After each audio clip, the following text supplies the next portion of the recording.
Ternyata laknat Allah bukan dalam bentuk kemiskinan. Orang miskin belum tentu terlaknat.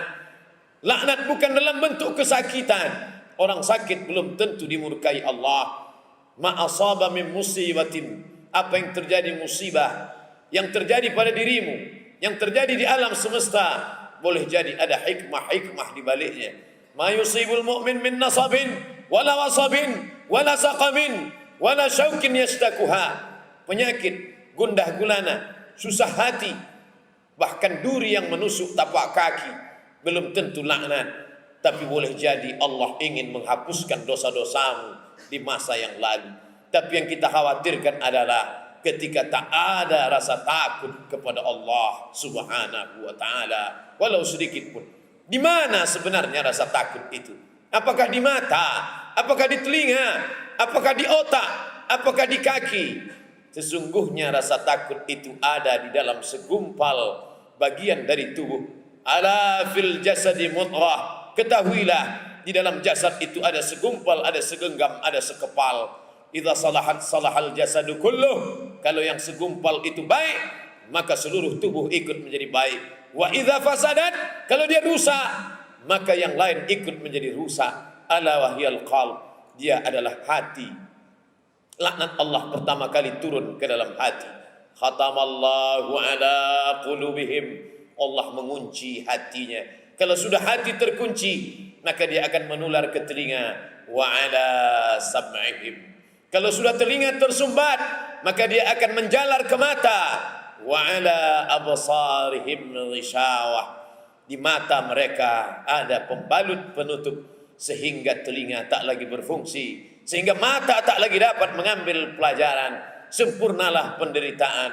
Summum, bukmun, amyun, pekak, tuli, bisu. Telinga tak mendengar, mata tak mengambil pelajaran. Berapa banyak menemukan orang susah, tapi tak bersusah hati melihat orang susah. Berapa kali mendengarkan pekik, tangis, teriakan orang miskin, tapi tak ada rasa simpati dan empati. Kenapa? Telinga sudah tersumbat, mata sudah tertutup. Summum, bukmun, amyun, fahum. 2 kali diulang. La ya'qilun, mereka tak pernah mau berpikir. La yarji'un, mereka tidak mungkin kembali ke jalan kebenaran. Oleh sebab itu, kita bersihkan yang segumpal itu dengan menjawab seruan azan. Ketika azan berkumandang, Allahu Akbar, Allahu Akbar, mulut menjawab Allahu Akbar, Allahu Akbar. Kita usahakan dia masuk ke dalam hati. Kita masuk ke dalam tempat berwudu, kita basuh kedua tangan. Saat itu terasa dosa-dosa mengalir dari ujung jari jemari tangan. Saat dimasukkan air ke mulut dan ke hidung, keluarlah dosa-dosa lidah. Saat air dibasuhkan ke muka, keluarlah dosa-dosa dari kelopak biji mata. Saat air mengusap kepala, keluarlah dosa sampai ke lubang telinga. Ketika air menyiram kaki, maka keluarlah dosa dari celah-celah kuku kaki. Fisiknya bersih, batinnya ikut bersih, tapi dia tetap katakan kepada Allah, asyhadu an la ilaha illallah wahdahu la syarikalah wa asyhadu anna Muhammadan abduhu wa rasuluh. Pengakuan kepada Allah, mengaku di hadapan Rasulullah. Setelah itu memohon, Allahumma ja'alni minat tawwabin. Kemarin aku tidak baik, hari ini aku ingin menjadi orang baik. Masukkan aku ke dalam orang-orang yang baik. Waj'alni minal mutatahhirin. Jadikan aku orang yang mensucikan hati dari hasad, dari riya, dari sum'ah, dari takbur, dari merasa diri lebih mulia. La yadkhulul jannah, tak masuk surga. Man kana fi qalbihi, siapa yang dalam hatinya mithqala habatin min khardalin min kibrin, ada sombong sebesar biji sawi. Waj'alni minal mutatahhirin. Masukkan aku ke dalam orang-orang yang mensucikan hati, ya Allah. Waj'alni min ibadikas salihin. Jadikan aku termasuk orang-orang yang saleh.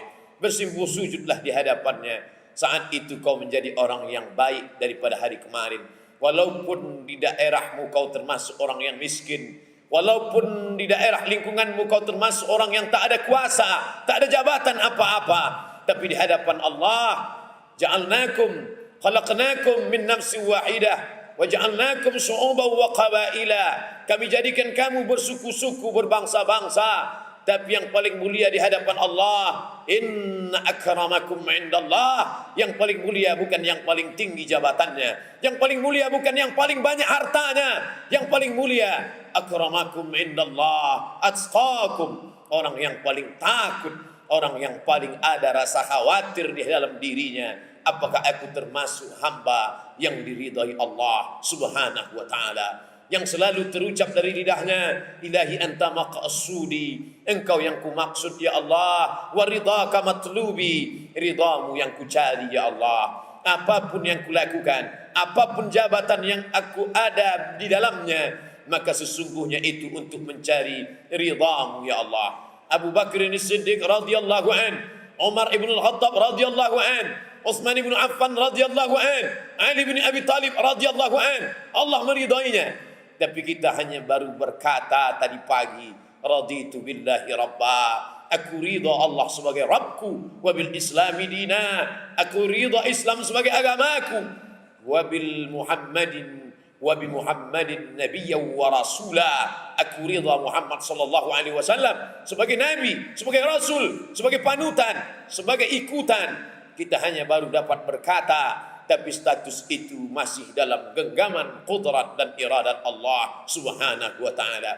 Ketika kita bisa melakukan itu, sesungguhnya kita sudah lebih baik daripada hari kemarin.